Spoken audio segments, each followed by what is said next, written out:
स्वागत आहे तुमचं सुनीताज किचनमध्ये। आज मी तुम्हाला डाळ कांदा कसा बनवायचा आहे ते दाखवणार आहे। त्यासाठी लागणारे साहित्य आहे मुगाची डाळ भिजवलेली, मी भिजवली आता मगाशी, कांदा, कोथिंबीर, थोडंसं आलं, लसूण, मोहरी, जिरे, घरगुती मसाला, घरगुती काळा मसाला, हळद, लाल तिखट आणि मीठ, तेल लागेल, हिंग आणि शेंगादाण्याचं कूट मी बारीक करून ठेवलेलं आहे।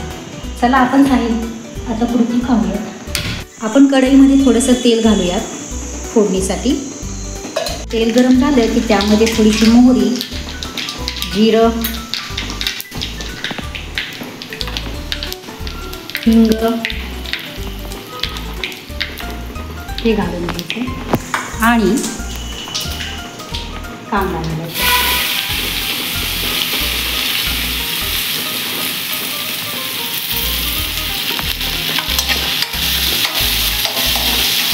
आणि कांदा छानपैकी आपल्याला परतून घ्यायचा आहे। तेलामध्ये आपल्याला कांदा छानपैकी परतून घ्यायचा आहे, थोडासा लालसर होईपर्यंत। कांदा परतून होत आहे तोपर्यंत आपण इथं आलं, लसूण आणि थोडीशी कोथिंबीर, त्यामध्ये थोडंसं मीठ घालूया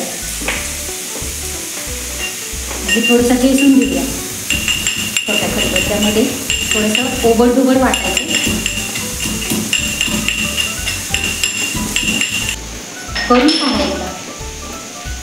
आता हा कांदा आपला थोडासा परतत आलेला आहे। यामध्ये आता मी हे लसूण आणि कोथिंबीरचं वाटण घालत आहे।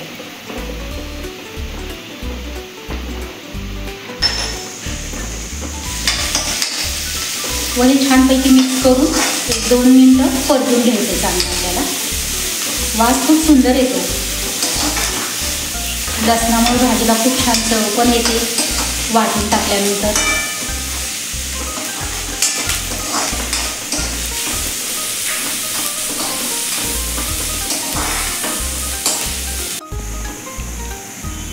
आता आपला कांदा छानपैकी परतून झालेला आहे, त्यामध्ये आपण पुढचे मसाले घालून घेऊया।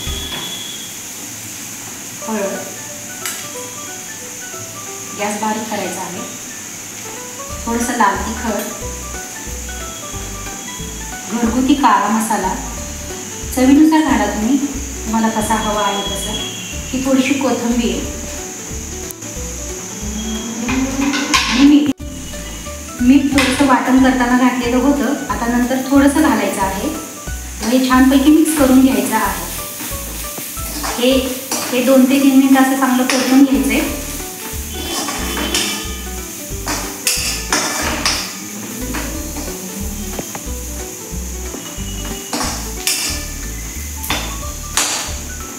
झालेला आहे। आता आपण त्यामध्ये भिजवलेली डाळ व्यवस्थित स्वच्छ धुवून मग घालायची आहे।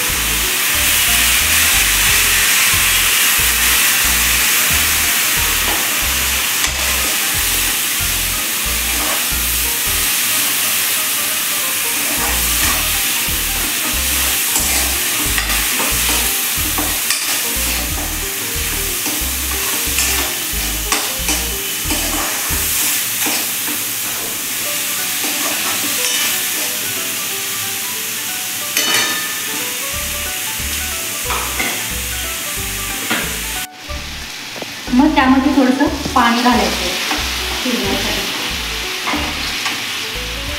आपल्याला थोडंसं पातळ हवं असेल तर थोडं पाणी घालायचं।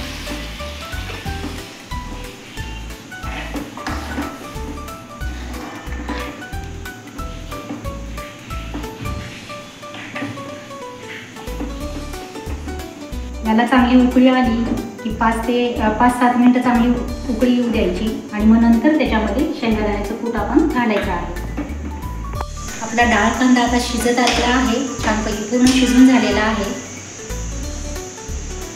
व्यवस्थितपणे। आता आपण याच्यामध्ये भाजलेल्या शेंगादाण्याचं कूट करून घेतलेलं आहे मी, ते घालत आहे। साधारणतः 2 ते 2.5 चमचे मिक्स करायचं आहे छानपैकी।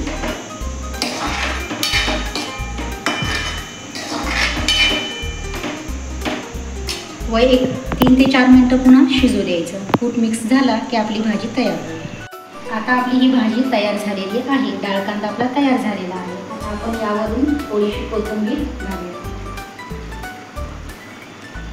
ही आपली डाळ कांद्याची भाजी आता तयार झालेली आहे. मी डिशमध्ये काढलेली आहे. मैत्रिणींनो, जर तुम्हाला घरात एखाद्या वेळेस भाजी संपली असेल किंवा भाजी आणण्याचा कंटाळा आला असेल, अशा वेळेस तुम्ही ही डाळ कांद्याची रेसिपी माझी नक्कीच ट्राय करून बघा. चवीला तर खूप छान लागते आणि गरमागरम भाकरीसोबत एकदम अप्रतिम सुंदर लागते. जर तुम्हाला माझी ही रेसिपी आवडली असेल तर तुम्ही माझ्या चॅनलला नक्कीच सबस्क्राईब करा, लाईक करा, शेअर करा व तुमच्या काही कमेंट्स असतील तर मला नक्की कळवा. धन्यवाद.